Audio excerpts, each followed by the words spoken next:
चुनाव यात्रा powered by Mangaldeep. प्रार्थना की महक प्रार्थना के बाद भी। प्रार्थना की महक प्रार्थना के बाद भी। नमस्ते, मेरा नाम सिद्धांत है और मेरे साथ खड़े हैं भाई साहब। क्या नाम है आपका? लल्लू सलमानी। लल्लू सलमानी। लल्लू सलमानी जी। और ये है जौनपुर लोकसभा। अगर आप इधर देखें पीछे तो वो रास्ता जाता है शाही पुल की ओर। सामने जो ध्वंस दिखाई दे रहा है शाही पुल जा रहा है इधर। ये सामने है किला, जो जौनपुर का किला है, और पीछे नया वाला पुल है। हाँ, सद्भावना पुल। आप ही बता दीजिए पहले। मैंने हमको नहीं मालूम, बता दें आपको। कौन सा पुल? सद्भावना। सद्भावना पुल। और क्या क्या है यहाँ पे खाने लायक, देखने लायक? किला है, सामने किला है, अटाला है। हाँ? अटाला मस्जिद आगे। और क्या है हाँ? जौनपुर में? और क्या क्या फेमस है? जौनपुर की मिर्ची फेमस है। अरे खराब ही मरती लगती है यार। अरे पूरे वर्ल्ड में जाती है। अरे लप्पू लप्पू एकदम ऐसे हलवा की तरह पड़ी रहती है। बेनी की मिर्ची पूरे हिंदुस्तान में जाती है। बेनी की मिर्ची विदेश तक जाती है। हाँ हाँ, वो तो खाए तो ही है, लेकिन बढ़िया नहीं लगती है ना। अरे आप पहले आदमी जो कह रहे हैं बढ़िया नहीं लगती है। अच्छा, हाँ। वरना बढ़िया है। और क्या फेमस है जौनपुर का? इधर इतर।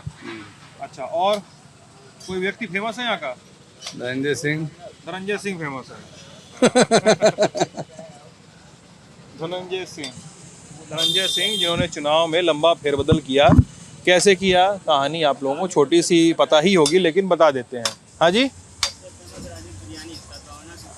राजेश की बिरयानी। अच्छा जी, वो बता रहे हैं राजेश की बिरयानी है, सद्भावना की शान है, वो भी फेमस है। तो छोटी सी कहानी आपको बता देते हैं।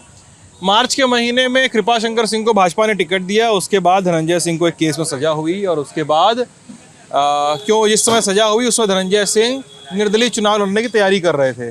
ठीक है, सजा हो गई तो फिर चुनाव लड़ नहीं सकते थे और चले गए जेल में।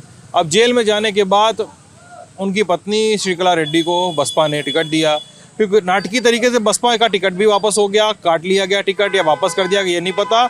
लेकिन धनंजय सिंह और श्रीकला रेड्डी इस समय पूरे क्षेत्र में भाजपा के समर्थन में प्रचार कर रहे हैं। सामने हैं बाबू सिंह कुशवाहा जो सपा के हैं, और श्याम सिंह यादव बसपा के जो सिटिंग सांसद हैं। कौन जीतेगा यहाँ पे? पर 3 लोग लड़ रहे हैं। फाइट किसमें है?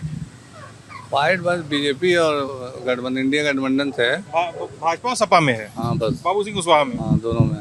क्यों? श्याम सिंह यादव जीते हुए सांसद हैं। एकदम फेल है, भगेड़ा घोषित है, समझ लीजिए। भगोड़ा घोषित है। हाँ, क्या है? 5 साल है, दिखबे नहीं किया।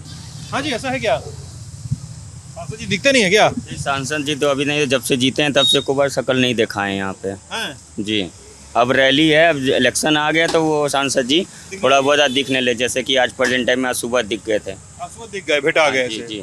कि चुनाव कैसे जा रहा है यहाँ पे? चुनाव तो ठीक ठाक ही जा रहा है, बस चुनाव ये 2 ही लोग में लड़ाई है, एक सपा एक बीजेपी में। अच्छा, आप भी कह रहे हैं कि बसपा तीसरे नंबर पर रहेगी? तीसरे थी, जब तक धनंजय सिंह थे तो टॉप पे जा रहे थे, नंबर 1 पे थे। उनकी पत्नी चुनाव लड़ रही थी। जी, पूरा हम लोग की तरफ, चाहे हम लोग भी बीजेपी का चाहे कुछ भी, लेकिन उनके प्यार मोहब्बत उनके हर तरफ से धनंजय सिंह को पूरा सपोर्ट देने वाले थे। लेकिन जब हट गए तो बीजेपी है ही है, बीजेपी को समर्थन दे चुके हैं। जी, ये बीजेपी ही जाएगी, बीजेपी का मजबूत है। जी। धनंजय सिंह को आप लोग कैसा इंसान समझते हैं, के बारे में क्या सोचते हैं? देखिए, जैसे हम लोग आम जनता, चाहे छोटे लोग हैं, बड़े लोग के लिए, चाहे जैसा हम लोग, हम लोग को गरीबों के लिए बहुत अच्छे आदमी हैं। चाहे दुकान डलिया से लेके, चाहे घर दुआर दुख तकलीफ लिए बहुत राजा आदमी है धनंजय सिंह। जैसे साउथ का हीरो, वैसे यहाँ का जौनपुर का हीरो धनंजय सिंह। साउथ में जैसे होता है वो सब हीरो होते हैं, वैसे यहाँ पे Dhananjay Singh cheap and best. Cheap and best Dhananjay Singh. Cheap and best, सबसे बढ़िया, सबसे सस्ता, सबसे टिकाऊ टाइप का। हर वक्त में पूरे देश में मोदी लोग चिल्ला रहे हैं, जौनपुर के धनंजय सिंह हैं। धनंजय सिंह क्या क्या किए हैं जौनपुर के लिए, बताइए थोड़ा यार। जौनपुर के लिए जैसे अभी तो उन लोग लोकसभा में जैसे सांसद उनको सही तरह इस बार जीते होते तो लोग वो दिखा देते, लेकिन जो दुख तकलीफ होती है, जितनी भी प्रॉब्लम होती है, उनके द्वार पे जाइए, कभी खाली हाथ कोई लौट के नहीं आता। चाहे शादी ब्याह हो, चाहे कुछ भी हो, उनके द्वार पे चाहे जिस तरह तकलीफ हो, वो कोई आदमी खाली है, चाहे वो रहें चाहे ना रहे, कभी जिंदगी में खाली हाथ से आते नहीं वापस। मदद सबकी कर देते हैं। सबकी, चाहे कोई भी शख्स जाए, ये जात बिरादरी नहीं देखते, बस ये देखते आदमी चाहे कोई सा भी हो, सपोर्ट जरूर करते हैं। जी। अच्छा, ये बताओ, जो आप लोग की धनंजय सिंह के बारे में आप लोग कह रहे हो इतने अच्छे इंसान है, तो धनंजय सिंह पे इतना सारा मुकदमा चल रहा है, तो उसका असर नहीं पड़ता आप लोगों को? कोई असर नहीं, सल्लू सुलेमानी ना, उससे कोई आपका मतलब नाम भूल रहा हूँ। हाँ सही बोले हाँ। आप, कोई मतलब नहीं उससे, उससे कोई मतलब कोई नहीं। मतलब नहीं। मुकदमा झूठ है वो, हाँ मुकदमा गलत है। फर्जी भी होता है और क्या। अच्छा, और जो सत्ता, जो इतनी टाइम सत्ता के दबाव में समझ लीजिए बैठे हैं और क्या। सत्ता के दबाव में बैठाया दबाव गया हो है। क्या, सत्ता का दबाव हो क्या, पूरा दबाव है। चुनाव लड़ते तो जीत जाते क्या? हाँ जीत जाते हैं। हाँ भैया, आप मुन की जीतते हैं, कम से कम 1-1.5 लाख वोट से आराम से, उनका 2.5-3 लाख तो वोट फिक्स था। जीत जाते हैं। जीतते हंस के मुस्कुरा के लोग वोट देते हैं। सुलेमानी साहब बता रहे हैं कि हाँ आगे आ जाओ हल्का सा। सुलेमानी साहब बता रहे हैं कि उनको सत्ता के दबाव में बैठाया गया है। अब इसके बारे में हमको नॉलेज नहीं, लेकिन हम बता नहीं सकते हैं। क्या लगता है क्यों लड़ने से मना कर दिया चुनाव? अब इसके बारे में इन्हीं से पूछ लीजिए, उनके बारे में बोल नहीं सकते। बताओ भैया, आपको पता है लग रहा है यहाँ पे, आपे को जानकारी है इस चीज का? हर आदमी को अपनी जान प्यारी है, अच्छा, हर आदमी को। अपनी जान प्यारी है। हो क्या। अच्छा, तो जो पार्टी बोली वो अपना सिलेंडर हुआ है हो क्या। सरेंडर कर दिए। हो क्या। वो टिकट अपने से नहीं कटवाया, टिकट कटा। काटा गया है। पार्टी कौन सी है जो दबाई है उनको? हाँ? बीजेपी बस हाँ हो क्या। की बसपा? बीजेपी। बीजेपी दबा दी है उनको। हो क्या। अच्छा, यहाँ पे चुनाव के लिए मुद्दे क्या क्या है? जौनपुर में कोई भी सांसद चुना जाएगा अगर, तो आप लोगों के मुद्दे क्या क्या हैं कि आप लोगों को लगे कि जो सरकार आए, सांसद चुना जाए, वो कुछ काम करे? बताओ भाई, तुम बताओ। बहुत देर से पान मसाला चबा रहे हो। हम क्या बोलेंगे सर, मुद्दा बताओ, जौनपुर में ही रहते हो। रहते हैं जौनपुर में। बताओ जौनपुर में क्या क्या चाहिए? जौनपुर में क्या चाहिएगा, सुविधा चाहिए और क्या चाहिए पब्लिक को। हाँ? पब्लिक के सिर्फ सुविधा चाहिए, पब्लिक को सुविधा चाहिए। क्या क्या सुविधा में? जैसे जैसे पानी है कि बिजली की दिक्कत हो रही है, यही सब की भी। दिक्कत है यहाँ पे। हाँ अच्छा, यूपी में तो सुनते हैं बिजली अच्छी हो गई, पहले बहुत कटती थी, तो सही हो गई है। बिजली बहुत अच्छी हुई है। लमसम 2016 में ऐसी लाइटें रहती थी कि मिनिमम 5 से 5.5 घंटा पूरे 24 घंटे में देती थी, लेकिन अभी प्रेजेंट टाइम में 22 से 23 घंटा लाइट रहती है जौनपुर में। बता रहे हैं, बड़ा कट रही है। नहीं ऐसी बात नहीं है। नहीं, हम लोग की देहात से हम लोग की देहात में लाइट है ना, कट रही है। देहात में कटेगी तो देहात में कटनी थोड़ी चाहिए यार। भैया गांव में नहीं, लेकिन हम जौनपुर सिटी की बात बता रहे हैं। बहुत चीप एंड बेस्ट लाइट देता है, बहुत पसंद है लाइट में। और बीजेपी सरकार जब से आई है, हम मानते हैं कि 2 चीज़ का सुविधा इतना बढ़िया मिला है, ज़िंदगी में ऐसा जो चीज़ चाहते हैं वो चीज़ मिला है। पहले रहता था 2016 से पहले सुबह उठते थे 7 बजे बाद टंकी का पानी ख़त्म हो जाता था, 6 बजे पानी आना बंद हो जाता। अब एनी टाइम चाहे बटन दबाओ टुल्लू का पानी आता है। अब बिजली भी कटती नहीं है। नहीं तो पहले रात को घर में जाएँ 9 बजे, दुकान से घर जाएँ, खाना खाते समय लाइट 9 बजे कट जाती थी, रात को 2-2 बजे। बिजली और पानी एक हो गया। और बहुत दूसरा बढ़िया, बहुत बढ़िया दिया। बाय द वे दूसरा ये है, गली कुच्ची रोड है ऐसी रहती थी, अब बढ़िया हो गया, चौड़ी रोड हो गई है, हर चीज़ गली कुच्ची है, हर चीज़ सही सलामत हो गया है बीजेपी की सरकार में। कानून व्यवस्था क्या हाल है? कानून अपने हिसाब से बहुत अच्छी है। जी अभी सही चल रहा है सर जी। जी अभी कानून हिसाब से सही बहुत सही चल रहा है। सवाल उठाते हैं वो सवाल जैसे हम लोग करेंगे वैसे पाएंगे सर। जैसे आप कानून के खिलाफ जैसे जाएंगे वैसे पाएंगे। अब क्या कह सकते हैं इसके बारे में। देश में महंगाई है कि नहीं? महंगाई तो जैसे कमाई वैसे महंगाई है सर। कमाई बढ़ी है? कमाई बढ़ी है। पहले हम आराम से कमाते थे 150 रुपया पर डे पे, आज 500 रुपया कमा रहे हैं। तो उसके हिसाब से महंगाई बढ़ेगी नहीं? महंगाई बढ़ गई है ना। क्या हुआ? बोलिए बताओ, अच्छी बात है, बताओ। अच्छी बात है। क्या हुआ बताइए। होगा क्या यहाँ, नहीं, हम लोग चाहते ये है कि जो केंद्र में सरकार बने वही यहाँ जीते। ये अपना मुद्दा ये है। केंद्र में किसकी सरकार चाहते हैं आप? केंद्र में किसकी सरकार चाहते हैं? कांग्रेस की। लेकिन ये तो बता रहे हैं कि जब कांग्रेस और सपा की सरकार थी तो बड़ा बिजली कटती थी और कुछ होता नहीं था। बिजली तो अच्छी हुई है। अच्छा, बिजली इतनी अच्छी हुई है, बिजली का बिल लोग दे नहीं पा रहे हैं। बिजली इतनी अच्छी कि बिजली का बिल दे नहीं पा रहे हैं। मतलब क्या बिजली का बिल नहीं आता है? आता है, मतलब इतना ज्यादा आ रहा है कि दे नहीं पा रहे हैं लोग। लाइट कटी नहीं रही है। एक तो आप बिल इधर देखिए जरा सा, चक्कर पकड़ फड़की पे देख रहे हैं लगातार। लाइट आ रही है, बिजली का बिल ज्यादा आ रहा है। और क्या, बिजली बिल भी ज्यादा आ रहा है। भाई लाइट साहब तो कह रहे हैं कि कमाई भी बढ़ी है लोगों की। लाइट तो कमाई बढ़ी नहीं। अच्छा तो जो है ये तो खर्चा तो करना पड़ेगा। खर्चा करना पड़ेगा भाई। सुविधा लेना है अगर आपको तो खर्च तो करना पड़ेगा अमूमन भाई, ये तो सत्य है। देखिए तब जब मजदूर काम कर रहे थे तो 200 रुपये तनख्वाह था। आज 400-500 रुपये मजदूर ले रहे हैं। तो जब वो व्यवस्था बढ़ेगी, अब अच्छी व्यवस्था, अच्छी सुविधा चाहिए तो महंगाई तो बढ़ेगी ना। और महंगाई झेलना सही है, महंगाई झेला जाए। बिल्कुल सही है। उसके साथ साथ हर व्यवस्था बढ़ रही है ना, ऐसा नहीं है। सब चीज़ सही है। मोदी जी जो कार्यकाल उनका 10 साल का बीता है, बहुत अच्छा कार्यकाल था। मोदी जी कितने साल और चाहते हैं प्रधानमंत्री बने रहे? अब मोदी जी तो अभी फिलहाल 10 साल बने रहे तो भी कोई दिक्कत नहीं है।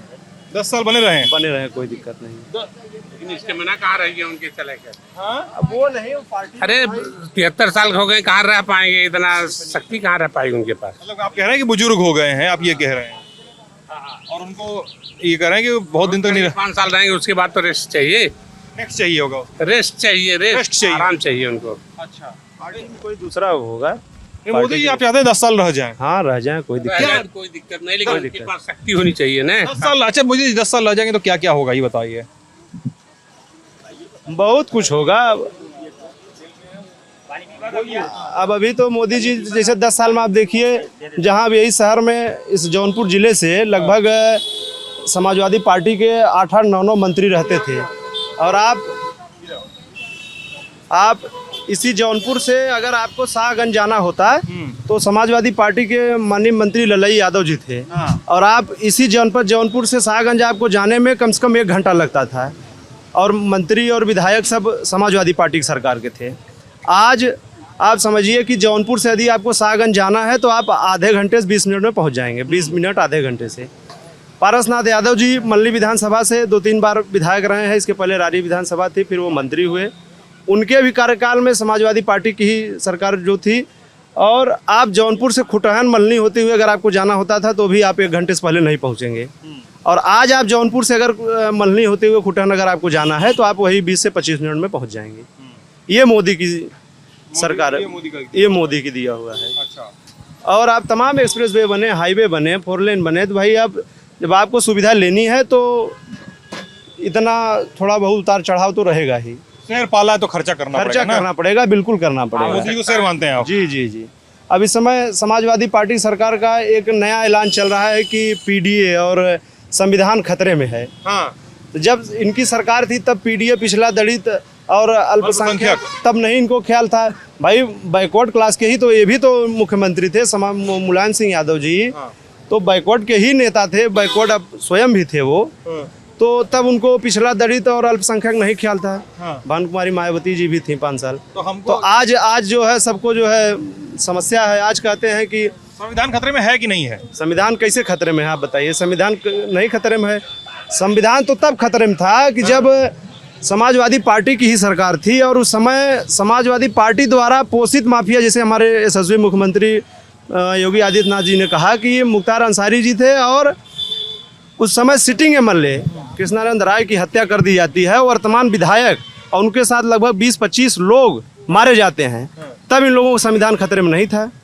तब संविधान खतरे में कब था? जब ये सीओ सिटी और कोतवाल को बीच अपने बोनट पर बैठा के और पुलिस हेडक्वार्टर घसीट कर मारे गए। तब संविधान कहाँ खतरे में था?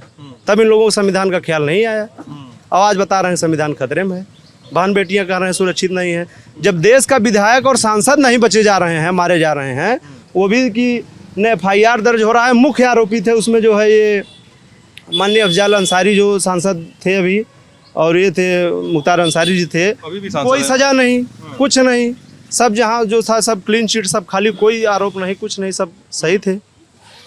तो तब तो संविधान खतरे में ही नहीं था। अब संविधान कह रहे हैं खतरे में है। निष्पक्ष चैनल, सबसे पहली बात तो सबसे निष्पक्ष चैनल आपका ही है। थैंक यू भैया। क्योंकि मैंने विद्यार्थियों का बहुत मामला लल्लन टॉप पे उठाते देखा है। और जब आपके 1 लाख सब्सक्राइबर थे तब से मैं आपको सब्सक्राइब किया हुआ हूँ। और आपने एक बार आप आए थे तो मुझे लगता है सर आपकी ये सारी बातें हम कैमरे की बात कर लेंगे। अगर आपको इस बातचीत में कुछ जोड़ना है तो बताइए। क्या नाम है आपका दोस्त? मेरा नाम ओम मिश्रा है। ओम भाई, और बताइए। हम लोगों का सर एक बात हो रही है, संविधान खतरे में है, अभी ये बात हो रही है। और भाई साहब बोल रहे हैं कि जब समाजवादी पार्टी की सरकार में भद्दगी होती थी, गुंडागर्दी होती थी, इनका जैसा कहना है, उस समय संविधान खतरे में नहीं था और अभी भी अभी बोल रहे हैं खतरे में आ जाएगा। नहीं, संविधान खतरे में बहुत विशेष नहीं है कहने के लिए। जब विपक्ष के पास मुद्दा नहीं रहता है तो ये सब बातें कहती ही रहती है। मेन चीज़ मुझे इस सरकार में देखिए सब कुछ आपको सही मिलेगा। मेन समस्या है, जो सबसे बड़ी समस्या है वो है विद्यार्थियों की। विद्यार्थी और शिक्षार्थी बहुत परेशान है। आप अगर ध्यान देंगे तो हमारे यहाँ एक भर्ती आई थी 2019 में, शिक्षक भर्ती 68,000 आई, फिर 68,500 आई, 69,000 आई। 69,000 में तो चलिए किसी तरीके से कंप्लीट हो गई और उसका विवाद अभी भी कंटिन्यू चल रहा है। इस सरकार में सबसे बड़ा मुद्दा जो है वो बेरोजगारी का है। और उससे भी बड़ी बात मैं बताऊं कि मेरे घर के एक खुद अभ्यर्थी मेरा भाई है जो जूनियर एडेड हाई स्कूल में 2021 में परीक्षा दिया, 2 बार रिजल्ट आ गया। रिजल्ट आने के बाद 2 बार कोर्ट से लड़कों ने चंदा इकट्ठा करके, सरकार ने पैरवी नहीं की, चंदा इकट्ठा करके लड़कों ने 2 बार कोर्ट से मामला निकलवाया। और उसके बाद जब लड़के लगातार जो है शिक्षा निदेशालय इलाहाबाद पे लगातार धरना किए कि हमारा जियो जारी कर दिया जाए, तो आप विश्वास नहीं करेंगे 2 से 3 साल तक भर्ती पे अभी कोई कार्यवाही नहीं की गई है। हम लोगों ने ये मुद्दा हर जगह उठाया है, चाहे सरकार के पास 2-2, 3-3 बार संदीप जी से मिला गया, 2-2, 3-3 बार जो है सिंह जो मंत्री हैं, हाँ मंत्री जी, इनका तो भैया छात्र शिक्षक अनुपात कम होने का नाम ही नहीं ले रहा है। हाँ बढ़ते मतलब साथ वो जब इनसे पूछा जाएगा कि सर नई शिक्षक भर्ती आप कब लाएंगे, तो इनका एक ही रटाया जवाब, जैसे जिसको बोलते हैं रट्टू तोता, एक ही जवाब इनका होगा कि भैया छात्र शिक्षक अनुपात जो है हमारे यहाँ अभी बराबर हो गया है और बराबर चल रहा है। अच्छा, सबसे बड़ी विडंबना ये है कि हर साल 1-2 करोड़ लड़के भी नाम लिखा रहे हैं प्राथमिक में। और आपसे एक निवेदन है, आप तो हर जगह जाते हैं, आप एक बार जो है किसी प्राइमरी विद्यालय वगैरह में भी जाके एक बार देख ले कि छात्र शिक्षक अनुपात कैसा है। सबसे बड़ा मुद्दा इस सरकार में बेरोजगारी है। आप इसको, और आप लोगों ने ही मुद्दा उठाया था जो है लेखपाल वगैरह का, तब जाके तो ये लेखपाल जो है इनका कुछ फाइनल होने को आया, वो भी जाके कोर्ट से बाद में स्टे हो गया। अगर आप पता करेंगे तो छात्र सबसे ज़्यादा पीड़ित हैं। अगर एक बार आप इलाहाबाद में जाएंगे तो शायद बीजेपी का नेता, मैं चैलेंज कर सकता हूँ, बीजेपी का नेता वहाँ कुछ बोल नहीं सकता बच्चों के बीच में। 2-2, 3-3 साल से लड़के 5-5 साल से पढ़े हुए हैं, तैयारी करते चले जा रहे हैं। ये कहते हैं हमने 1,60,000 शिक्षक नियुक्त किया। अरे आपने कहाँ किया भैया? कोर्ट ने जो है शिक्षा मित्रों को हटाया, आपने नई वैकेंसी लिया, बीएड बीटीसी शामिल करके उसी चीजों को भर दिया। तो बस ये सब चीजें देखिए। नहीं, ऐसा कुछ नहीं है। देखिए, आपके घर में कितने लोग तैयारी करते हैं भैया? पहले इन्हीं से पूछिए। जरूरत जिस चीज की हमेशा व्यक्ति अपने जरूरत के हिसाब से काम करते हैं। मोदी जी जो काम कर रहे हैं पिछले 70 साल 80 साल से, जो कोई भी पार्टी काम नहीं कर पाए वो माननीय मोदी जी ने किया, और मोदी जी उस तरीके से काम करेंगे। ऐसा मोदी जी अपाहिज बना रहे हैं, 5 किलो 10 किलो राशन देके। जो व्यक्ति, सुनिए, जो व्यक्ति गांव में नहीं है उसके भी नाम राशन लिया जा रहा है और लोग जाके गांव में बेचते। भाई साहब, हकीकत गांव से नहीं, जो नियम दिया, हम गाँव के रहने वाले हैं, ऐसा कुछ नहीं। मोदी जी ने अंगूठा, सुनिए, अगर आपका अंगूठा नहीं लगेगा तो आपको राशन नहीं मिलेगा। मोदी जी ने मशीन, तो आप जो कह रहे हैं, आप नहीं, तो आप जो कह रहे हैं कि बताइए, अरे सुनाइए, अंकल जी, बहुत बड़ा चैनल है। चाचा कांग्रेस के जमाने में चाचा, नाम क्या आपका? 400 रुपए में सिलेंडर था, हरिनारायण सेठ, ठीक है। हाँ, तो कांग्रेस के जमाने में 400 का सिलेंडर था, तो फ्री सिलेंडर दे के 1200 का बना दिया। कितना रुपया वसूलेंगे आप हमसे? बताइए, जवाब दीजिए। 1200 रुपये तनख्वाह, आप 1200 में सिलेंडर मिल रहा है, आप उसको देंगे? उसका 4 गुना पैसा ले रहे हैं उससे, हमारा खून चूस करके। कैसे आप बोल रहे हो? फ्री दे रहे हो तुम? किसको फ्री दिया? दिया हमको 10 रुपये चाची पीने के लिए। देखता हूँ कौन है। हमारे लड़के की, सुनिए, मेरे लड़की की तबीयत खराब थी, कोई नेता सुना, पर नेता नहीं सुना। तुम क्या बात करोगे बेटा? तुम आज इस जमाने में पैदा हुई है, आप समझोगे गरीब आदमी कैसे उलझ रहा है? उन गरीबों को सुनिए जिनके पास कुछ नहीं है, जो बड़े आदमी, उन्हीं के लिए सब कुछ किया जा रहा है। गरीब आदमियों के लिए भी कुछ करना चाहिए। अरे नारायण जी, अभी बता रहे हैं। अब जैसे चचा कहे, चचा भैया एक बार सुनिए, जैसे अब चचा सुनिए, चचा का सवाल ये है, सुनिए 1 मिनट, चचा का सवाल सवाल ये है कि 400 रुपए में कांग्रेस सरकार में 400 रुपए का सिलेंडर था। अब सुनिए 400 रुपए का सिलेंडर था। चचा से हम पूछते हैं, जब कांग्रेस सरकार थी तो जो गरीब और मजदूर और लेबर मिस्त्री काम करते थे तब उनका तनख्वाह कितना था? इनसे ये भी सवाल पूछना चाहिए कि जब कांग्रेस सरकार गलत है ना। आज 75,000 रुपए सोना है भाई, गरीब आदमी खरीद सकता है। क्या बोल रहे हैं? नहीं, जिसे अंकल जी बोल रहे हैं महंगाई को देखिए भाई साहब, चिल्लाए भाई साहब, चिल्लाइए मत, जब चिल्लाना है तो बोलिए, माइक पे बोलिए। भाई साहब एक बात याद भाई साहब आप नहीं, हमको मेरा नाम शैलेश चौबे है, मैं मछली शहर लोकसभा से आता हूँ। बोलना नहीं कुछ, नहीं, हमको बोलना नहीं है। बोलना क्या नहीं, कुछ बोले, कोई तब तो बोले। आपने मैंने कहा बोली, कोनो मुद्दा हो मत बोलिए। हाँ पूछे, नहीं आप उन्हीं से पूछिए। आप चिल्ला रहे थे पीछे से, आप बोलिए। पूछिए, जो पूछना बताइए। कुछ बोल रहे थे, चिल्ला मैं ये बोल रहा था, हाँ मैं ये बोल रहा था कि इनकी सरकार में जो भी चीज मिला सबको मालूम है और सब जानते हैं। अगर महंगाई मास्टरों की बढ़ी, सरकारी अफसरों की या किसी भी लोगों की महंगाई बढ़ी, भत्ता बढ़ा, हर चीज बढ़ा, तो क्या ये मजदूरी नहीं बढ़ी? एक लेबर जो है, एक लेबर मिस्त्री 700 रुपया 800 रुपया लेता है दिहाड़ी, और काम क्या करता है? खाली मात्र देख लो तो 50 ईटा जोड़ने पूरा दिन बिता देता है। उसकी महंगाई नहीं बढ़ी है?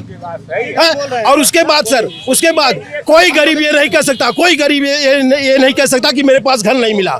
सबको घर मिला है। कोई ऐसा व्यक्ति नहीं है जो कह दे कि हमको घर नहीं मिला। और जब भरे होंगे तब न मिलेगा। आप दिलवा दीजिए, मैं देखता हूँ, मैं चैलेंज देता हूँ। मैं 72 साल मेरी उम्र है, मेरे आगे पैदा हो बेटा। 72 साल मेरी उम्र है, बुलाइए कौन नेता है बात करने वाला? ऑनलाइन है, आप लोग अभी भरे थे, फॉर्म भरे थे चाचा।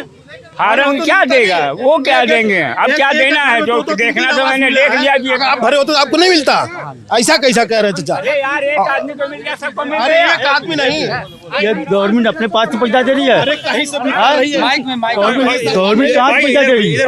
हमें आप लोगों को छूट है। नहीं, हम भी जो भी सबसे तो बड़ी सवाल ये है कि गवर्नमेंट पैसा दे रही है। अरे भैया माइक यहाँ पे। सवाल ये है कि जो आप भाग रहे हैं, क्यों भाग रहे हैं भाई? गवर्नमेंट अपने पास से नहीं दे रही है, हमें आपका खून चूस रही है। 5 किलो गल्ला दे रहे हैं, क्या फ्री में दे रहे हैं? कहाँ से दे रहे हैं? बोलिए। इन्होंने कहा कि मजदूरी बढ़ गई है। इन्होंने कहा मजदूरी बढ़ गई है। 700-800 रुपए लेके मजदूरा एक से, इन्होंने कहा 800 रुपए लेके मजदूरा दिन में 50 सीट जोड़ता है, जिससे मैं एग्री नहीं करता हूँ, क्योंकि आप मजदूरों का अपमान कर रहे हैं। देश भर के मजदूर ऐसे नहीं होंगे सर। इन्होंने कहा मजदूरी बढ़ गई है। मनरेगा कांग्रेस योजना कांग्रेस लेके आई थी, 208 रुपए मजदूरी थी, आज 237 रुपए मजदूरी है। 237 रुपए में भाई साहब बताएं कौन सा ऐसा लेबर है जो आके खटेगा? भाई साहब बताएं। नहीं, जो सरकारी है आप बताएं ना इस बात को कि 237 रुपए में कौन सा ऐसा लेबर है जो काम करेगा? फिर वही बात कर रहे हैं। 10 साल में इन्होंने केवल 14 रुपए बढ़ाई है मजदूरी, केवल 14 रुपए बढ़ाई है। 237 रुपए में कौन सी मजदूरी आके काम करेगा? जो प्राइवेट करते हैं वो नहीं लेते हैं। हमारी बात हमको सरकार से चाहिए ना। आप कैसे क्यों योजना लेके आई? तब सरकार जो हम कहते हैं कुछ ही लोग ऐसे हैं जो मतलब प्राइवेट काम करते हैं। मनरेगा से गांव में सब हर जगह काम हो रहा है, मगर 237 रुपए में कौन सा लेबर काम मिल रहा है काम के लिए आपको? बताइए भैया। हम तो देखिए मनरेगा के बारे में अभी तो मैं नहीं किया, नहीं जो मैं देख रहा हूँ मैं वो जान रहा हूँ, जो मैं देख रहा हूँ वो बता रहा हूँ, जो मेरे आँख के सामने हुआ है मैं वो बता रहा हूँ। मनरेगा के बारे में नहीं जानते हैं? मैं उनके बारे में केवल काम है मजदूरी। वो बोल रहे हैं मनरेगा के बारे में नहीं पता है। सर ऐसा है कि मनरेगा का हो चाहे जो हो, 237 की ये बात कर रहे हैं। 237 वो फ्री में लेते हैं, पैसा काम थोड़ी करने जाते हैं। नाम लिखवा दिया, 237 ले लिया, काम खत्म हो गया। काम हो रहा है, काम हो रहा है मनरेगा में। अगर आपको नहीं पता है, अटेंडेंस लगता है। सरकार ने ये भी व्यवस्था की है, 2-3 महीने में वो भी लागू हो जाएगा। अगर आपका नाम शैलेश कुमार है तो आप शैलेश का फोटो लगेगा। ऑनलाइन अटेंडेंस काम को दोनों बेला आपको खड़ा होना पड़ेगा, तब जाके 237 रुपए मिलेगा। आप कह रहे थे कि मनरेगा वाले काम नहीं करते हैं, काम चोरी कर रहे हैं। कुछ भी नहीं होता सर। और दूसरा नंबर इन्होंने कहा जो अंगूठे वाली बात, सुनिए मेरी बात सुनिए। जो ये कह रहे हैं अंगूठे वाली बात बता रहे हैं, अंगूठा तो टीचरों का भी लगता है। मॉर्निंग में आएंगे अंगूठा लगाएंगे, उसके बाद घूमने चले जाएंगे, शाम को आएंगे फिर अंगूठा लगाएं, उनका सैलरी बन गई। नई एजुकेशन में आपने शिक्षा व्यवस्था को ध्वस्त कर दिया है, शिक्षा पूरी बात व्यवस्था होता का ये है, हालत आपने है। ध्वस्त कर दिया है। नहीं एनपीसी ने हर हमेशा परीक्षाएं हो रही हैं, पढ़ाई हो ही नहीं रही, आपने ध्वस्त कर दिया उठा के परीक्षा व्यवस्था को, यही सब चीजें। शिक्षा व्यवस्था एक बात बताइए, जब आप ये कह रहे हैं कि टीचर आते हैं, अटेंडेंस ला के चले जाते हैं, आराम कर रहे हैं, आप ये कह रहे हैं कि मनरेगा का पैसा पे चोरी हो रही है, काम चोरी हो रही है, मैं इस बात से अग्री नहीं करता हूँ। मैं सोचता हूँ कि इक्का दुक्का जगह इस तरह की समस्याएं होती होंगी, लेकिन देश का हर मजदूर चोर और हर शिक्षक काम चोर नहीं है। सुनिए सुनिए सुनिए, लेकिन जब आप कह रहे हैं, मान लीजिए आपकी बात मान भी लें, तो साहब सरकार क्या कर रही है? सरकार का तो तंत्र है, बेसिक शिक्षा अधिकारी विभाग होता है, अधिकारी होते हैं, ट्रैवल करते हैं, उनका छापा मारते हैं, देखते दाखते हैं हर जगह। मनरेगा वगैरह में भी तो काम हो सकता है, मॉनिटरिंग सरकार का काम है। तो सरकार की नाक के नीचे इतना भ्रष्टाचार हो रहा है, सरकार को नहीं पता क्या? तो सरकार को सर मालूम है, तो सरकार उसके ऊपर कुछ करे ना। आती है, जो आएगा चेकिंग करने वो भी लेके चला जाएगा, काम खत्म हो गया। काला धनवा कोई कुछ होता है, कोई सुनवाई होती है? कोई सुनवाई नहीं होती है। जो काला धनवा लाने के लिए कहा था, काला धनवा लाने के लिए कहा था ना, वो गया किस तरफ? कहाँ गई? कहाँ लगा? तो काला धनवा कहाँ चला गया? 2014 के ही बाद विकास हुआ है, बाकी तो इससे पहले सब भीख मांगते थे, कटोरा लेके टहलते थे। आप ये जानते होंगे कि घर का नींव मजबूत होता है तभी घर ऊपर चढ़ता है, और अगर घर का नींव मजबूत नहीं होता है तो जो है कभी घर मजबूत नहीं होता। समस्या ये है आज के समाज की कि हम एक आंख से देखना चाहते हैं। अगर हम मोदी के सपोर्टर हैं तो एक आंख से मोदी को देखेंगे, और अगर हम राहुल के सपोर्टर है तो हम एक आंख से राहुल को देखेंगे। और समस्या यहीं पे आ जाती है, अगर हम दोनों, भगवान ने दो आंख दिए, दो कान दिए, इसलिए कि आप दोनों पक्ष को देखो, दोनों चीजों को देखो। जब आप एक कहते हैं कि आप अंधभक्त हैं, एक कहते हैं आप चमचे हैं। समस्या राजनीति में ये आ गई है कि हम या तो कट्टर जो है विरोधी हैं, या तो हम कट्टर समर्थक हैं, और कोई ऐसा नहीं है काम आप हमारे आएंगे, ना कोई नेता आएगा ना कोई आएगा। लेकिन समस्या यही हो गई है कि अब हमारा या तो हम एकदम कट्टर हैं बीजेपी को, ज्यादा बट गए, मतलब ज्यादा बट गए, बटवा लोग वो कहते हैं कि हिंदू मुस्लिम में बांट दिए, ये करते वो करते। लेकिन समस्या यही है, बस भैया यही कहना है, आप चाहे जिसका सपोर्ट करें, लेकिन 10 साल पहले किसी का बयान को लेके आज मीम बनाना और उसको उसी प्रकार से मूर्ख साबित कर देना, क्या आपने कभी किसी का मजाक नहीं उड़ाया होगा? सब चीज कहने का मतलब भैया का यही है कि अब की बार मोदी सरकार ना भैया। कहने का मतलब बस भाई साहब ये है कि आप दोनों पक्ष देखो, बस आज जिस दिन आप दोनों पक्ष देखोगे ना, उस दिन आपको समझ में आएगा कि क्या सही हो रहा है, क्या गलत हो रहा है। भाई दायां हाथ है, बायां हाथ है। अब की बार अमीरों की सरकार, अमीरों की सरकार, हाँ, गरीबों की सरकार नहीं है। अमीरों की सरकार चाहिए आपको? अरे अमीर लोग बोल रहे हैं भाई, हम तो सुनिए हम बताए 500 रुपए जो बात कर रहे हैं, 500 और 300 पे, 300 रुपए हम कमा रहे थे, बहुत अच्छा खासा खा रहे थे, जी रहे थे, और उसमें से 50 रुपए बचा भी लेते थे। आज हम 500 रुपए कमा के लेकर जाते हैं, फिर भी 200 रुपए किलो दाल खरीद रहे हैं यार, कहाँ से खरीदेंगे? हाँ, लोग तो बहुत सी शुरुआत में कह रहे थे कमाई बढ़ी है लोगों की। 500 रुपए मान लो बढ़ गया, 150 रुपए एक्स्ट्रा हो गया। 150 में से हम जो है कि 180 रुपए किलो दाल खा रहे हैं, जो हमारा 20 रुपए 18 रुपए किलो आटा था, आज 35 रुपए हम जो है कि खा रहे, यहाँ तक 38 रुपए खाना पड़ गया था अभी। हाँ, ये तो इलेक्शन आ गया सामने, तब जो है कि रेट घटा दिए। हाँ, 1400 रुपए गैस खरीदना पड़ गया। भाई कहाँ खरीदेंगे भाई, 400 जहाँ 1400 रुपए वाले हैं कि बहुत अच्छा काम कर दिया मोदी है, मोदी वो गुड मूड का फालतू बात ना करो। एक सेकंड, सारी पॉलिटिक्स एक तरफ। सुनिए, क्या नाम है आपका? नाम से हम नाम मत पूछिए, नाम से हम नहीं बताएंगे, नाम नहीं बताएंगे। हाँ, नाम हम नहीं बताएंगे, नाम गुमनाम रहेगा। ठीक है, हम ये जानते हैं मोदी आए अच्छी बात है, और जो है कि अखिलेश आए अच्छी बात है, लेकिन हमको महंगाई कम कर दीजिए बस। बेनाम जी सुनिए, मैं आपको बेनाम बेशक बेनाम का बुलाऊंगा, ठीक है? बोला एक्शन कीजिए फिर से, ऐसे वाला कौन सा एक्शन था अभी? नहीं, क्यों भाई? नहीं, जैसे जो चिल्ला रहे थे बस उसी का मैं बता दिया, और बाकी हम एक्शन वाले नहीं हैं, समझा? करते क्या है बेनाम जी? एक्शन वाले हैं, एक्शन वाले नहीं हैं। बेनाम जी करते क्या है आप? हाँ, करते क्या बेनाम? आपके सामने देख लीजिए, मजदूर है। हाँ, जो मजदूरी पे बोले तब हम बोल दिए, नहीं तो बोलने वाले नहीं थे। हमारा लंच का टाइम हो गया, बाय बाय। मजदूर हैं, दिन भर में 50 रुपया गुटखा खाते दिखा के जने ना खाए, नहीं 50 भैया खाए हैं। अरे छुट्टी हो गया, खा लिया अगर 3 रुपए का तो क्या हुआ यार। लेकिन भाई साहब ये काम मत करिए। किसी को उसके खाने पीने से मत तौलिए। गरीबी की बात बोले ना, ये बोल रहे हैं कि अगर मान लो हमारा लंच हुआ है, अगर हम एक गुटखा खा लिए तो उसमें क्या हमारा बिगड़ गया? सर ये तो वैसी बात हो गई ना। नहीं सर आप ये तो ऐसी बात हो गई ना कि कोई शिकायत करे तो आप बोले कि 200 रुपए की शर्ट क्यों पहने हो, 50 रुपए का चप्पल क्यों पहने हो, 18 रुपए की चड्डी क्यों पहने हो, इस तरह की बात मत करिए ना। अपने को खुद को गरीब बता रहे हैं, वो चीज नहीं वो गरीब हम नहीं बता रहे यार, गरीब तो सबसे बड़ा गधा होता है भाई। वो ये बोल रहे हैं, वो ये बोल रहे हैं, सुनिए भाई साहब, बेनाम जी सुनिए, वो ये बोल रहे हैं कि कमाई बढ़ी है लेकिन बचत कम है। वो ये कह रहे हैं, वो गरीबी की बात कर ही रहे हैं लेकिन सब कह रहे हैं बचत कम है। आप उनको उनके गुटके से, उनके खाने से, उनके पीने से ये तौलिए मत ना, ये काम मत करिए प्लीज। अब सुनने बड़ा खराब लगता है, समझ रहे हैं। सबसे बड़ी बात ये कहना है कि हम गरीब हैं, इनसे एक सवाल करिए, पहले हमारी बात समझिए। सबसे बड़ी बात ये बताइए कि गरीब का परिभाषा क्या है, बता दें, हम मान लेंगे कि ये गरीब हैं। वो मजदूर हैं, आप वो मजदूर हैं सर। गरीब कौन होता है, इनसे पूछिए आप, ये बता दें गरीब है कौन। पहले वास्तविकता सब लोग का आप बताइए। अमीर कौन होता है? अरे हम तो अमीर की बात नहीं किए, हम गरीब की बात किए। गरीब वो होता है, हाँ बताइए। 4 व्हीलर लेके चल रहे हैं, टोल टैक्स देना है, सड़क पर बता रहे हैं, करे यार मोदी 200 टोल टैक्स काट ले रहा है। तो आप हाईवे जा रहे हैं, नहीं देख रहे, 4 चक्के से चल रहे हैं, 5000 पेट्रोल बढ़ा के चल रहे हैं और 200 टैक्स देना है, कह रहे हैं मोदी टैक्स लगा दिया है। आप क्यों 4 व्हीलर चल रहे हैं? तो वो अमीर है, बिल्कुल है।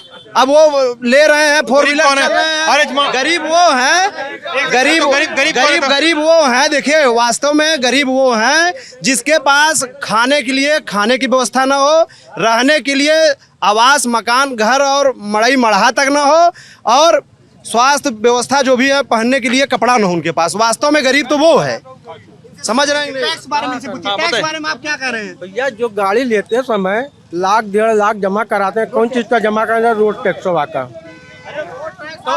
आप बताइए, उसमें धुआं उड़ रहा है।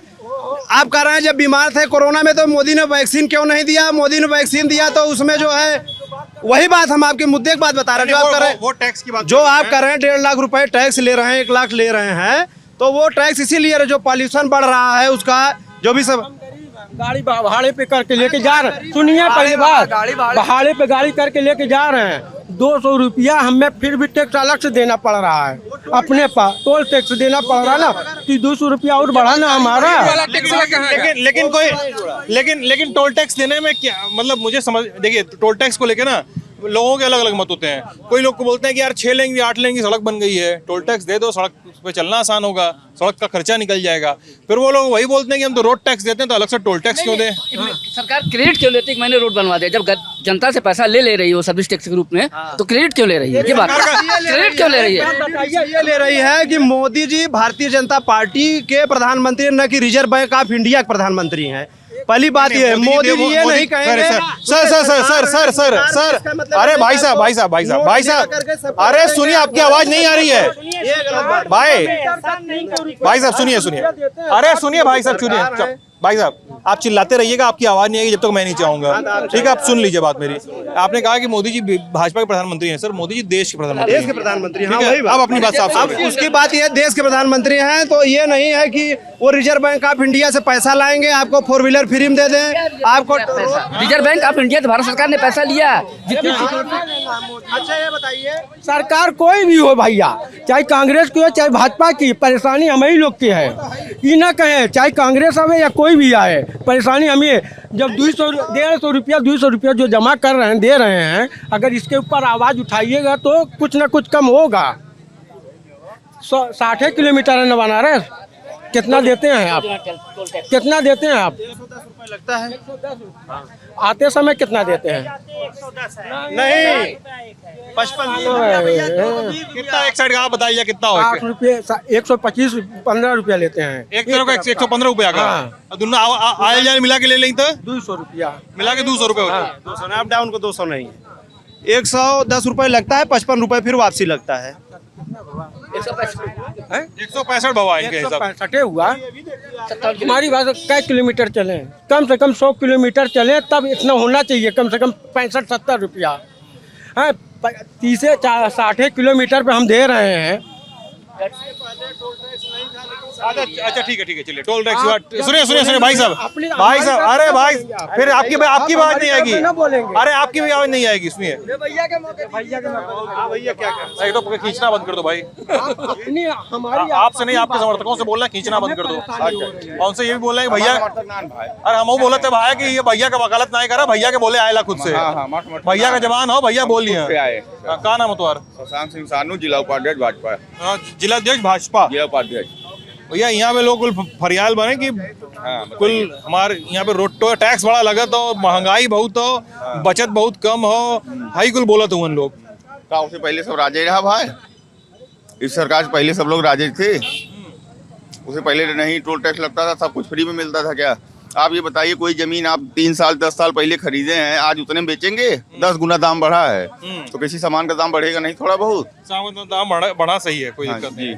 अच्छा ये बताइए कि ये लोग, ये भैया बोल रहे थे, ओम भैया, ओम नाम है ना आपका? ओम बोल रहे हैं कि भैया नौकरी नहीं आया हुआ तो बड़ा पेपर लीक हो जाता है। एक अगर का सरकारी मास्टर है, पूरी दुनिया बने और कोनो नौकरी ना है, रोड बन रहा है, मंदिर बन रहा है, हर जगह रोजगार तो मिल रहा है ना, ऐसा तो है नहीं कि सब लोग घर पे बैठ गए हैं। एक तो यही सरकारी नौकरी वाले थोड़ा बहुत परेशान है, ये टीचिंग वाले थोड़ा बहुत परेशान है, ये माना जा सकता है। ये बताइए, मान रहे हैं हाँ थोड़ा बहुत, वो भी बीएड बीटीसी वाले, वो भी बीएड बीटीसी। और सुन लीजिएगा, जो पेपर लीक का मामला है, ये बताइए क्या आप चाहते हैं पिछली सरकारों की तरह अयोग्य लोगों को बैठा दिया जाए पुलिस में? ये अगर पेपर लीक हुआ तो इसको रद्द करवा के जो अगला पेपर होगा उसमें रोडवेज की सेवाएं फ्री रहेंगी, बच्चे परेशान न हो, सही लोगों का नियुक्ति हो, इसके लिए पेपर रद्द किया गया है। और अभी ये बताइए, पिछली सरकार की तरह आप चाहते हैं कि गलत लोगों को बैठा दिया जाए, एक जात विशेष लोगों को वहाँ पर पहुँचा दिया जाए? आपके आरोप थे, इनके जवाब थे। मैं अब बात थोड़ा सा वापस कर रहा हूँ जौनपुर पे, ठीक है? बातचीत को वापस ला रहा हूँ। आपके सवाल हो गए, आपके आरोप हो गए, इनके जवाब हो गए। अब हमको ये बताइए कि जौनपुर में क्या चल रहा है? जौनपुर में तो यार लग रहा है धनंजय सिंह, कुछ कोई बोल रहा था भी धनंजय सिंह अगर बैठते ना तो सीट फंस जाती। मुझे तो ऐसा लग रहा है कि धनंजय सिंह, बात सही है, क्या बात सही, अगर धनंजय जी लड़ते तो सीट फंसती, इसमें कोई दो राय नहीं है। अभी क्या चुनाव चल रहा है? अभी तो बस सभी जान ही रहे हैं क्या चल रहा है, हमको क्या पता? हम तो बता रहे हैं वही जो आ रहे हैं वही चलेंगे, और क्या वही चल रहे हैं। हाँ वही जाएंगे। श्याम सिंह यादव आ जाएंगे? इसमें नहीं, श्याम सिंह यादव का नहीं है। देखिए, मुझे जहाँ तक मेरा एनालिसिस करता है, जहाँ तक मैं सोचता हूँ, मैं तो एमआर का काम करता हूँ, जगह जगह घूमता हूँ, जानता हूँ, तो मुझे लगता है कि अगर यहाँ पे मौर्य बिरादरी का बड़ा वर्चस्व है, एक प्रकार से देखा जाए वोट बैंक का, ये जानिए कि मौर्य जिधर पलटी मारेंगे ना, उधर के पक्ष में गाड़ी जाती आपको दिखेगी, ये आप मान के चलिए, और ये चीज आपको दिखेगा। धनंजय सिंह का कितना प्रभाव है क्षेत्र में? अरे भाई पर्सनल वोट उनका, भाई मल्हनी उल्हनी में लड़ते हैं तो हमेशा सेकंड पोजीशन पे रहते हैं। रारी में भी था। हाँ, रारी तो पहले था ना, उसके बाद तो मल्हनी विधानसभा क्षेत्र हुई। धनंजय सिंह जी का बड़ा अच्छा प्रभाव है जौनपुर में, उनका पर्सनल वोट बहुत जबरदस्त है। वो जीते ना जीते, लेकिन ये है कि हार जीत का रेशियो तो पक्का तय कर देते हैं हर बार। तो उनका भाई, उनकी अलग बात है, उनकी अलग इमेज है, उनके समर्थक बहुत जबरदस्त हैं। कहते नहीं है, समर्थक हर समय थोड़ी ना बोलते हैं, लेकिन उनका काफिला, उनका रवैया, उनसे मिलने वाला, उनका काफी प्रभाव है हमारे क्षेत्र में। आप उनको जैसे एज ए गॉडफादर भी समझ सकते हैं। और पर्सनली मैं आपको बताऊं, धनंजय जो आज मतलब आज पार्टियों का प्रचार आ रहा है, वो 15-20 दिन पहले ही उनकी पार्टी की तरफ से हमको फ़ोन आया था कि भाई जो है गए आप हमको जो है हम धनंजय जी को जिताइए। तो ये इसमें आप नहीं दो राय कह सकते हैं कि धनंजय जी का प्रभाव नहीं है। अगर वो लड़ते तो निश्चित रूप से जो है कि मामला कुछ और होता। और ये जान लीजिए, मेरी बात नोट कर लीजिएगा कि जो मौर्य बिरादरी जिधर जाएगी उधर वोट का जीत का रेशियो आपको बहुत अच्छा देखने को मिलेगा, काफी अच्छा। ऐसा कुछ नहीं है, तो इसे भैया बता रहे हैं धनंजय जी के समर्थक बहुत ज्यादा है। तो आप देख रहे हैं धनंजय सिंह बीजेपी का प्रचार कर रहे हैं खुद घूम घूम के, तो ये भैया के हिसाब से मान लिया जाए अगर, तो धनंजय सिंह का सारा वोट तो भाजपा में आ गया, तो भाजपा तो वैसे जीत गई। तो अच्छा ये बताइए, मौर्य यहाँ कितने % हैं? कुल मिला के मुझे लगता है अगर पूरे लोकसभा में देखेंगे आप, जहाँ तक मेरी जानकारी है, टोटल ओबीसी 18% है, उसमें मौर्य 5% 4% होंगे। हम कह रहे हैं 1.5 लाख वोट होंगे। तो ऐसा तो है नहीं। एक तरफा भाजपा के पास रामसूरत मौर्य है, हमारे चेयरमैन है, सीटिंग चेयरमैन है, उसके बाद पार्टी के पदाधिकारी हैं, हमारे डिप्टी सीएम केशव मौर्य। क्या टोटल मौर्य लोग सिर्फ बाबू कुशवाहा को जानते हैं और बाकी कोई मौर्य नहीं बचा है इस दुनिया में? भाजपा को कैसे नहीं मिल रहा बताइए? धनंजय सिंह का समर्थन है, कहाँ से भाजपा हार रही है भैया? भैया ये बोल रहे हैं कि आपसे डिफर कर रहे हैं, बोल रहे हैं कि मौर्य वोट पे नहीं है, मतलब ये मान के चले कृपा शंकर सिंह जीते हुए हैं। सही कह रहा है, एकदम सही कह रहे हैं वो। कृपा शंकर सिंह जी 1.5 लाख वोटों से जीते हैं। अभी 25 मई मतदान का दिन है। अभी विपक्ष 4 जून तक यही बात कहेगा, हम जीत रहे हैं, हम जीत रहे हैं, हम जीत रहे हैं। 4 जून के बाद 4 जून के अभी बात आप नोट कर लीजिए, आप लल्लन टॉप से हैं, मैं कह रहा हूँ 4 जून के बाद 12 बजे के बाद विपक्ष फिर कहेगा ईवीएम है कि ईवीएम है कि ईवीएम ऐसे नहीं हैक होगा। भैया भी भारतीय जनता पार्टी के कार्यकर्ता, मैं भी भारतीय जनता पार्टी का कार्यकर्ता हूँ, यहाँ भी कार्यकर्ता और सपोर्टर। हम 45 डिग्री टेम्परेचर में लगातार जनसंपर्क के जनता के बीच, उसके आज भी कहीं शौचालय अगर ज़रूरत है, कहीं कोई पाइप खराब है, चुनाव के बावजूद मैं अभी एक कार्यकर्ता के पास जा रहा हूँ, उसके घर पानी की समस्या थी, उसका पाइप लगना है, इसी वजह से। तो ये भारतीय जनता पार्टी की कार्यशैली है, ये विपक्ष की कार्यशैली सिर्फ आरोप लगाना है। और ये 25 तक अभी ये कहेंगे हम जीत रहे हैं। मैं 4 जून के बाद का आरोप इनका बता रहा हूँ, क्योंकि सिर्फ भारतीय जनता पार्टी के कार्यकर्ता, भारतीय जनता पार्टी के माननीय मोदी जी, योगी जी, जो सिर्फ कार्य करते हैं। हम सपने नहीं हकीकत बुनते हैं, तभी सिर्फ मोदी को चुनते हैं। हमने चाहे राम मंदिर का काम हो, चाहे धारा 370 हो, माताओं बहनों को 3 तलाक का वो देना हो, मोदी की जो गारंटी रही है वो लगातार रही। जनपद में भी आपके बगल यहीं पे गोमती तट में जो घाटों का निर्माण हुआ है, करोड़ों रुपए की परियोजना माननीय मंत्री स्थानीय विधायक गिरीश चंद्र यादव जी ने किया है। मैं पूछता हूँ, इसके पहले जो सपा के विधायक रहे, मंत्री रहे, उन्होंने क्या किया है? आपके श्याम सिंह यादव इसी गठबंधन से, सपा बसपा गठबंधन से प्रत्याशी थे ना, किसी ने देखा है इनको कभी इसके पहले? तो इस पे कोई जवाब हो तो बताइए। ये कहना कि हम जीत रहे हैं, मैं जवाब इनका भी बता रहा हूँ विपक्षियों का कि 25 जून तक हम जीत रहे हैं, 4 जून के बाद बताएंगे ईवीएम हैक हो रहा है। ईवीएम हैक हो रहा है, मोदी की गारंटी से हैक हो रहा है। मोदी इतना काम कर रहे हैं, युवाओं के लिए काम कर रहे हैं, बरगला नहीं रहे युवाओं को। मोदी की गारंटी पे ही देश को विश्वास है। चाहे धारा 370, ट्रिपल तलाक, शिक्षा के क्षेत्र में, हर क्षेत्र में उन्होंने कहा था कि हम महिलाओं को रोजगार देंगे, युवाओं को वो सब चीज़ दे रहे हैं। अभी मोदी जी आए थे 16 जून को यही टीडी कॉलेज में और कह के गए जौनपुर वासियों से कि 4 जून को इतनी इमरती बटेगी, रिकॉर्ड टूट जाएगा। उसकी मिठास दिल्ली तक, मोदी जी तक जाएगी। पता नहीं, देखिए जो होगा सामने ही होगा। नहीं, जो मैंने एक चीज सुनी है, रोजगार इतनी डर बीजेपी को हो गई है कि पेपर में आ रहा है, पेपर में बीजेपी इतनी डर गई है, पेपर में क्या आ रहा है कि राहुल गांधी अगर आएंगे तो वहाँ बुलडोजर चल जाएगा मंदिर पे। ये डर हो गई है, ये डर हो गई बीजेपी को डर लग रहा है। घाटिया सवाल पेपर में आ रहा है कि अगर राहुल गांधी जीतेंगे तो वहाँ ताला लग जाएगा राम मंदिर पे। ऐसा होगा? हाँ, कभी नहीं होता, लेकिन क्यों ये सब आ रहा है?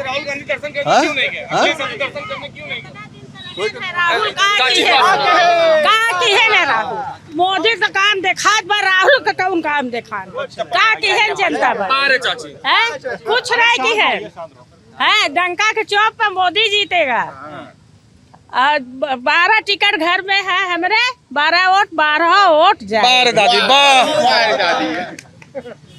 देखिए कुल मिला के भैया ये चीज कहना चाहते हैं कि हमारा तो कैंडिडेट तय है कि मोदी जी बनेंगे। विपक्ष वाले को तो अभी यही नहीं पता है कि अगर जीत गए तो 2-2, 3-3 महीने के लिए प्रधानमंत्री किसको बनाएंगे लोग। मतलब अरे भाई कोई मतलब सर्कुलेट करेंगे, आप सर्कुलेट करेंगे, लोग घूमेंगे, जिसको जितना फायदा होगा उसी हिसाब से घुमाते रहेंगे जनता को, अपना फायदा कमाएंगे, बैठे रहेंगे। यहाँ की स्थानीय व्यवसाय, इनका भी आप राय देखिए कि ये स्थानीय लोगों की भी राय क्या है। अरे हम ले लेते हैं भैया, आप ले लीजिए, मैं बता रहा हूँ। कोई बाहरी है यहाँ पे? एकदम स्थानीय व्यवसायी है। एकदम क्या होता है मालिक? कुछ लोग अभी सिर्फ बताएंगे, कुछ लोग दिखेंगे नहीं। बाकी लोग मतलब जन्म जाट का एकदम का मतलब जन्म जाट, मट्टी जौनपुरी मट्टी। हाँ, हम लोग जौनपुरी हैं। बोलो का पूछे के है? बोल रहे हैं कि पूछिए समस्याएं क्या है व्यापारियों की यहाँ पे। व्यापारियों की समस्या है कुछ ना, सब ठीक है, सब ठीक है। इससे अच्छा व्यापार आज तक नहीं हुआ। पिछले 10 साल से जो व्यापारी इतना खुश है, इस ढंग से व्यापार कर रहा है बिना डर के, न किसी के घर फिरौती मांगी जा रही है, न किसी को कुछ कहा जा रहा है, एकदम स्वतंत्र है व्यापारी। और तो जौनपुर के व्यापारियों की डर लगता है? पूरे जौनपुर का व्यापारी एकदम स्वतंत्र, किसी डरते थे? किसी से नहीं डरते थे। 10 साल पहले डर था। आप क्या करते हैं? लेबर आदमी, हम लोग काम करते हैं, कारीगरी। अभी हम लोग भाई महाराज बनास का रहे वाला है, हम रहीला दिल्ली में यार, हमारे दिल्ली से काम करीला। दिल्ली का मतलब एक भाजपा भी वोट दे सकत है नहीं। जैसे इन्होंने कहा कि आप बनारस बता के दिल्ली पहुंच गए, गमछा आप सपा का लिए हैं, वोट थोड़ी सपा को दे देंगे, हो सकता है भाजपा को वोट दें। नहीं, ये दिखाने की ना सपा के लिए हूँ, सपा का ही दूंगा। गमछा लेता हूँ, अंदर दिल में फूल खिला के रखा है एकदम। दिखाता है ना, वही चलता है, ऐसी बात नहीं है। वो उस गमछे को दिखाने के लिए है, दिल में क्या बैठा है वो तो ईवीएम पे पहुंचने के बाद नजर आएगा जो है। भारतीय जनता पार्टी वाले की तरह नहीं है, सामने कुछ और दिल में कुछ और, ठीक है। हम बीजेपी वालों की तरह नहीं है, सामने कुछ और दिल में कुछ और। हम जो जैसे हैं वैसे ही रहते, वैसे ही दिखते हैं। तब दिमाग डाइवर्ट हो जाएगा उस समय। चलिए, आरोप प्रत्यारोप है सबके अपने, लल्लन टॉप पे बातचीत चलती रहेगी। हाँ भाई, मोदी से विपक्ष, सर जो मोदी से विपक्ष की पार्टी है उसका प्रधानमंत्री का चेहरा कौन है? हाँ, ये अभी किसी ने कहा कि किसी ने कोई बोल रहा था कि 3-3 महीने के लिए लोग बदलेगा, ऐसे ने कहा था, इन्होंने कहा था 3 महीने के लिए नहीं बनेगा। राहुल गांधी खुद जाके उनसे गठबंधन किया, अखिलेश ही बनेंगे पीएम। अखिलेश पीएम बनेंगे? अखिलेश ही पीएम बनेंगे, ठीक है।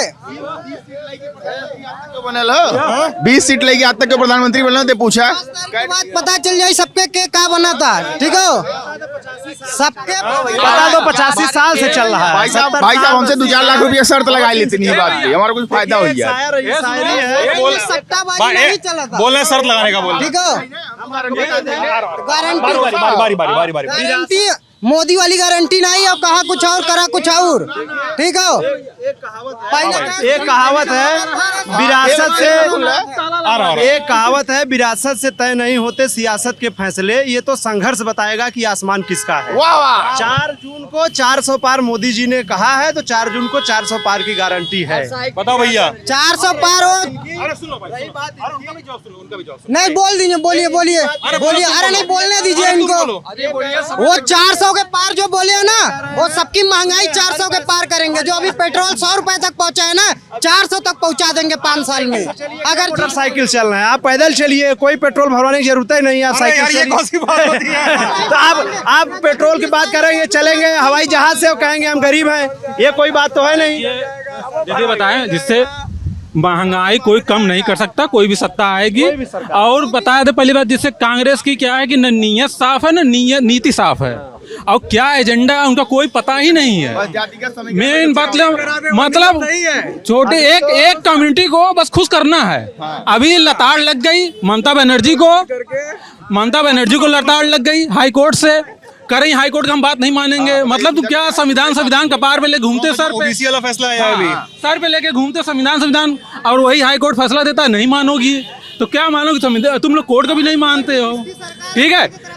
अभी राहुल गांधी खुद कहें कि हम जब से पैदा हुए तब से हम यही राजनीति में खेल रहे हैं, और कैसे ओबीसी और एसटी और पिछड़ों का कैसे काटा जाता है आरक्षण, वो हमको मालूम है। तो यानी ये सच है कि 70 साल से कैसे ओबीसी और एसटी का काट के मुसलमानों को दिया जा रहा था, ये पता है। ये कैसे पता चला आपको? यही तो भाषण राहुल गांधी दिए हैं, आप अभी नहीं सुने होंगे भाषण, यही तो बोले हैं, यही तो भाषण बोले अभी कि जब से मैं पैदा हुआ हूँ तब से राजनीति में हूँ, ठीक है। और उन्होंने बोला कि एसटी ओबीसी और पिछड़ों का कैसे काट के किसको दिया जाता है हमको अच्छी तरह से मालूम है। तो ये तो पता चल गया ना कि 70 साल कैसे काट के दिया जाता था किसको। इस बयान के बारे में मुझे नहीं मालूम है, तो मैं पुष्टि नहीं कर रहा हूँ। उसका उदाहरण केरल है, कर्नाटक है, जहाँ पे कि जो है ओबीसी और एसटी का काट करके केवल कुछ लोगों को खुश करने के लिए दे दिया गया। 1 घंटा से खड़े हैं, अब भाई 5 मिनट पहले आके रुका है। हर इंसान के हाथ में क्या है, हर इंसान के अंदर, औरत हो चाहे बच्चा हो चाहे बूढ़ा हो, हर इंसान के हाथ में क्या है, ये है। हर पंजा है, हम लोग पंजा है, लोग पंजा है। जंगल पता चला है, चड्डी पहन के फूल खिला है। जो प्रधानमंत्री बनेगा वही हमारा प्रधानमंत्री रहेगा, जो मंतवा है। जो प्रधानमंत्री बनेगा आग के सलाखों पर रखूंगा, सबका साथ सबका विकास, भाइयों बहनों। अच्छा, मतलब क्या किसके साथ हैं आप, किस पार्टी के साथ हैं आप? हम कोई पार्टी के साथ नहीं है, जो प्रधानमंत्री बनेगा वो आग के सलाखों पे हमारे हैं। जो चुन लिया जाए वो शेर है, वही शेर है। अच्छा, जिसकी लाठी उसी की भैंस। जितना नारा याद था इनको सब बोल दिए। इनको जितना नारा था, बैटरी वाले के लाइन में रखे, पुलिस वाले जाने नहीं देते, पैसा नहीं मिलते देते सवारी लोग, पुलिस वाले पकड़ बैठ जाते, पैसा नहीं देते। 5% में 100% में 5% पैसा पुलिस वाले नहीं देते, सोच लो 50%। मतलब इनको जितना नारा याद था इन्होंने सबका गिना, सबका बोल दिया। हमारी बात नहीं करेंगे लोग, आपकी बात तो कर लिए। सुनाइए ना।